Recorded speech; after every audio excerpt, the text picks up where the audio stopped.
Bismillahirrahmanirrahim. Assalamualaikum warahmatullahi wabarakatuh. Alhamdulillahi wa kafa, wassalatu wassalam ala nabiyyina al-mustafa wa ala alihi wa sahbihi ahli sidqi wal wafa. Allahumma salli wa sallim wa barik ala sayyidina Muhammad wa ala alihi wa sahbihi ajma'in, amma ba'du. Pemirsa MJA TV yang dirahmati Allah subhanahu wa ta'ala, marilah pada kesempatan yang mulia ini kita sama-sama mengkaji tafsir dari salah satu surat yang ada di dalam Al-Quran setelah surat Al-Insyiqaq, yaitu surat Al-Buruj. Surat Al-Buruj adalah surat yang diturunkan oleh Allah subhanahu wa ta'ala di Makkah. Dijelaskan oleh para ulama, surat ini sengaja diturunkan oleh Allah subhanahu wa ta'ala litathbitil iman, untuk menetapkan dan menguatkan keimanan orang-orang yang beriman pada zaman Nabi Muhammad SAW, agar mereka tetap sabar di dalam keimanan mereka atas penindasan yang dilakukan oleh orang-orang yang tidak beriman kepada Rasulullah SAW. Di dalam surat ini Allah Subhanahu wa taala membukanya dengan sumpah.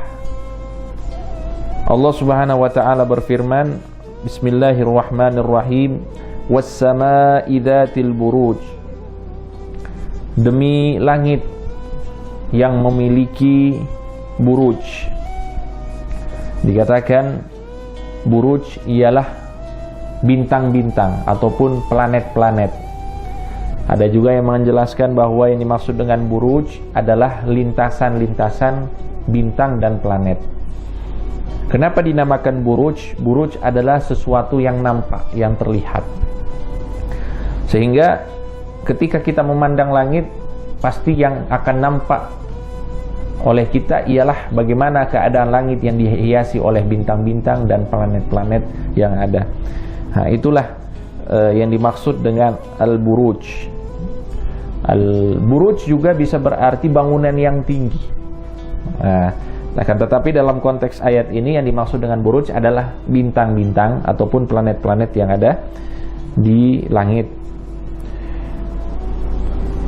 Wal yaumil mau'ud, dan demi hari yang dijanjikan. Dikatakan oleh mufassir bahwa yang dimaksud dengan hari yang dijanjikan ialah yaumul qiyamah, hari kiamat. Wa syahidin wa mashhud, dan demi syahid dan masyhud. Syahid di sini dikatakan yaumal jum'ah, hari Jumat. Kenapa hari Jumat? Dikatakan liikhtisasihi bimaziyatin wa hiya kaunuhu fiha sa'atu ijabatin wa ijtima'in nas. Karena di hari Jumat itu ada dua ataupun banyak sekali dari keutamaan. Akan tetapi ada dua yang paling terlihat, yaitu di hari Jumat ada waktu yang mustajab untuk berdoa.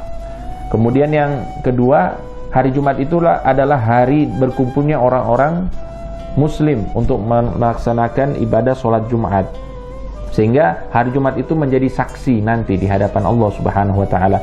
Wa masyhud, dan masyhud. Masyhud itu artinya yang dipersaksikan. Di sini dikatakan Yauma Arafah, yang dimaksud dengan masyhud adalah hari Arafah. Di sini dikatakan oleh para ulama, ini berdasarkan hadis Nabi Muhammad sallallahu alaihi wasallam.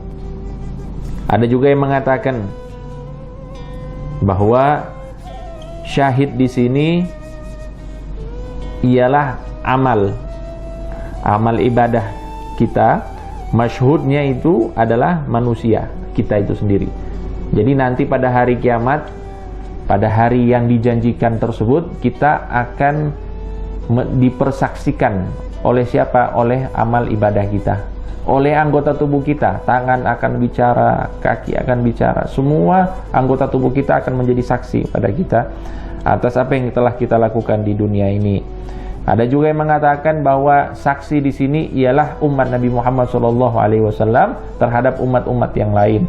Ada juga yang mengatakan bahwa saksi di sini adalah para nabi dan yang disaksikan ialah para umatnya. dalam hal ini kita umat Nabi Muhammad SAW, berarti akan menjadi saksi kita ialah beliau baginda Nabi Muhammad SAW. Di sini perlu kita tegaskan lagi bahwa sumpah-sumpah yang disampaikan oleh Allah Subhanahu wa taala ini menandakan bahwa hal-hal yang digunakan untuk bersumpah adalah hal-hal yang mulia, dan Allah berhak untuk bersumpah dengan apapun. Adapun kita sebagai hamba Allah Subhanahu wa taala tidak boleh bersumpah kecuali dengan zat mulia Allah Subhanahu wa taala, ataupun nama-nama Allah, ataupun sifat-sifatnya Allah Subhanahu wa taala. Kemudian Allah Subhanahu wa taala berfirman, "Qutila ashabul ukhdud." Qutila di sini adalah doa yang buruk. Kita mungkin bisa artikan sebagai celakalah, dilaknat. Siapa ashabul ukhdud? Mereka orang-orang yang menggali lubang-lubang yang besar, yang mana lubang-lubang ini diberikan sifat oleh Allah Subhanahu wa taala an-nari dzatil waqud. Qutila ashabul ukhdud an-nari dzatil waqud, yang mana di dalam lubang-lubang itu mereka membakar sebuah ataupun banyak dari kayu-kayu sehingga keluar dari lubang tersebut api yang sangat besar. Kenapa mereka gali lubang kemudian mereka bakar lubang itu sehingga mengeluarkan api yang sangat besar? Di sini dikatakan bahwa mereka ini ingin membunuh orang-orang yang beriman kepada Allah Subhanahu wa taala dengan cara melemparkan orang-orang yang beriman ke lubang yang di dalamnya terdapat api tersebut. Kemudian Allah Subhanahu wa taala menjelaskan bagaimana sikap mereka saat mereka hendak membakar orang-orang yang beriman. Dikatakan idhum 'alaiha qu'ud. Mereka pada saat ingin ataupun hendak membakar orang-orang yang beriman, mereka itu duduk di pinggiran-pinggiran lubang. Jadi ada seorang raja, kemudian dia mengundang masyarakatnya untuk melihat hukuman mereka bagi orang-orang yang beriman. Karena raja itu dulunya adalah sesuatu yang mereka sembah. Jadi raja itu mengaku Tuhan sehingga menyembah orang-orang itu atau rakyatnya itu menyembah dirinya. Sehingga datang sebuah ajaran, yaitu ajaran Nabi Isa alaihissalam, sehingga mereka berpindah untuk beriman kepada Allah Subhanahu wa taala. Dan raja ini berkeinginan untuk menghukum mereka karena berpindah keyakinan dari menyembahnya menjadi menyembah Allah Subhanahu wa taala. Jadi raja dan para rakyat-rakyatnya ini duduk di sekitaran lubang yang sudah dibakar tersebut, kemudian satu persatu orang-orang yang beriman itu dilempar dan dihempaskan ke dalam lubang yang terdapat di dalamnya api yang membara. Wahum ala ma yaf'aluna bil mu'minina syuhud. Dan mereka itu saat melakukan eksekusi tersebut terhadap orang-orang yang beriman, mereka menyaksikannya. Mereka duduk dan hadir menikmati, na'udzubillahi min dzalik, penyiksaan tersebut. Kemudian dijelaskan annallaha anjal mu'minin finnar biqabdi arwahihim qabla wuqu'ihim fiha. Akan tetapi Allah Subhanahu wa taala telah mencabut nyawa-nyawa orang-orang yang beriman sebelum mereka dilemparkan ke dalam api. Dan ini adalah kemuliaan Allah Subhanahu wa taala bagi orang-orang yang beriman kepadanya. Dan mereka ini yang menjadi sebab mereka diazab ataupun dihukum oleh raja tersebut, wa ma naqamu minhum illa ayyuminu billahil azizil hamid. Dikatakan bahwa mereka itu tidak mengazab orang-orang yang beriman kecuali karena mereka beriman kepada Allah Subhanahu wa taala.